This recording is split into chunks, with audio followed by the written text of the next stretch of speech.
drag queen or perhaps you're gay. Is there a point to all these fancy clothes? With all these buckles from your head down to your toes.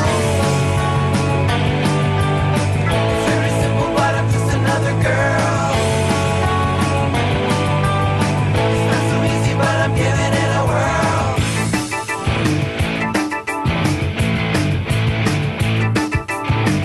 Is there something that you're trying to prove?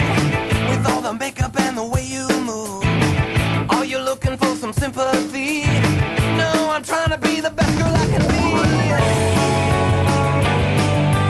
It's very simple, but I'm just another girl.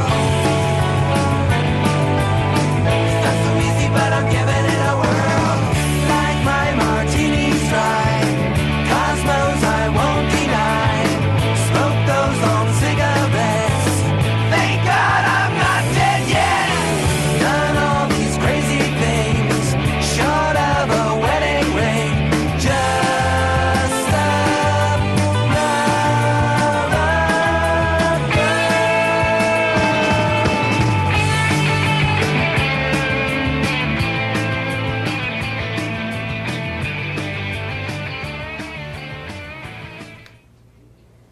Good evening. Thank you for joining us. This is nlcTrans, and tonight, hopefully, we'll have a good show for you. There's some very interesting topics we want to talk about.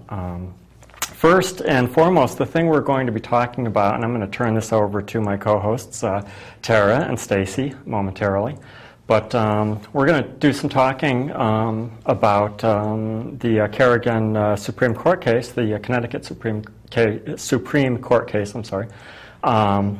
which was a landmark case and very interesting because it's basically going to give us the right to have same-sex marriages in the state of Connecticut, one of 3 states that can now do it, Massachusetts, California, and Connecticut.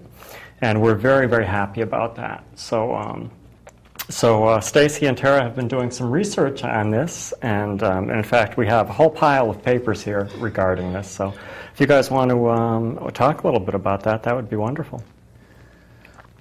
Yeah. I was surprised that last week we got the question about our position on gay marriage, and then we got the decision on, I guess it was Friday. Yeah, very quick. It was that was very good timing for us. So let's thank the caller. Yes. So thank you to the person who brought that up. And then there was an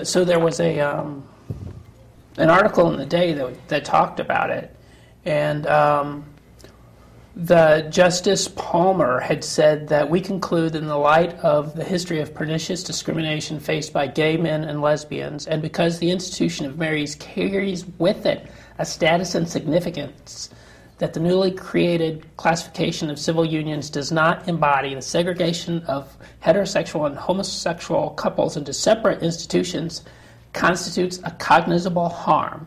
Now, that sounds very similar to what we had said, which was that it's a matter of basic human dignity. You can't. You must protect everyone's relationships in the same way.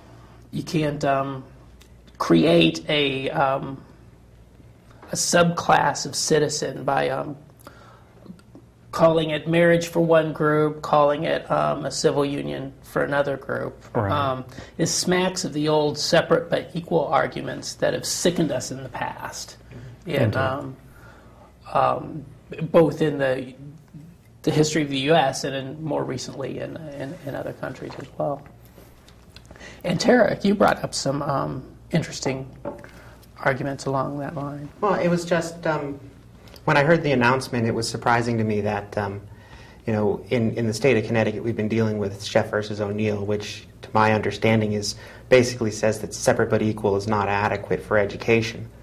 And we have this not distant history the last couple of decades, and town budgets and state budgets are still consumed with trying to meet the fallout, meet the requirements of the settlement of the case. And, you know, in education, separate but equal is not fair. And yet there was this notion that we could create a civil union for one group of people and marriage for another, and that somehow that being separate but equal was fair. And I understand there are folks that don't agree with the idea of same-sex marriage. Typically, I hear from them that it's a sanctified union, and that smacks of religion to me. And I think it's, as we mentioned last week, I think it's very important to remind people that you can get married at City Hall. I have a friend that got married recently, Justice of the Peace. Yep.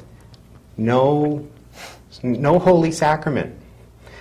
You know, no sacrament of matrimony involved whatsoever. They're not married in the eyes of the church. I don't have a problem with churches deciding that they don't want to marry a same-sex couple. That's their prerogative, and it's protected under our Constitution. But the civil laws, you know, my own personal opinion is that we should do away for this, you know, short of having marriage applied to everybody equally, as Connecticut just did.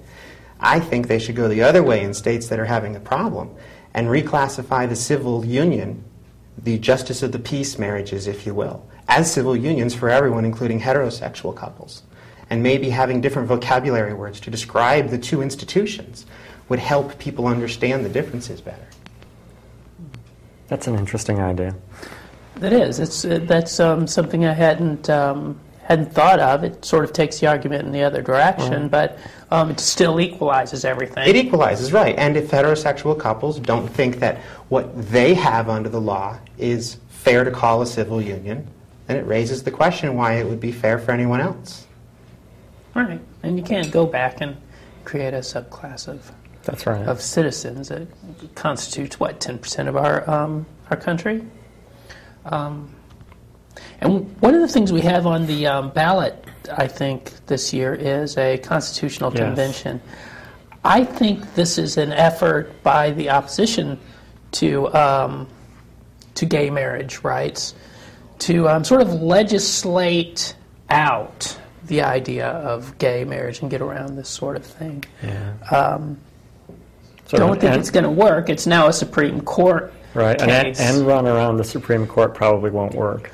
Well, no. I mean, the Constitution provides, I believe, protection of the majority against oppression by the majority. So even if they did try to legislate this, it becomes a U.S. Supreme Court case. Frankly, the Constitution protects everyone regardless, or it protects no one at all.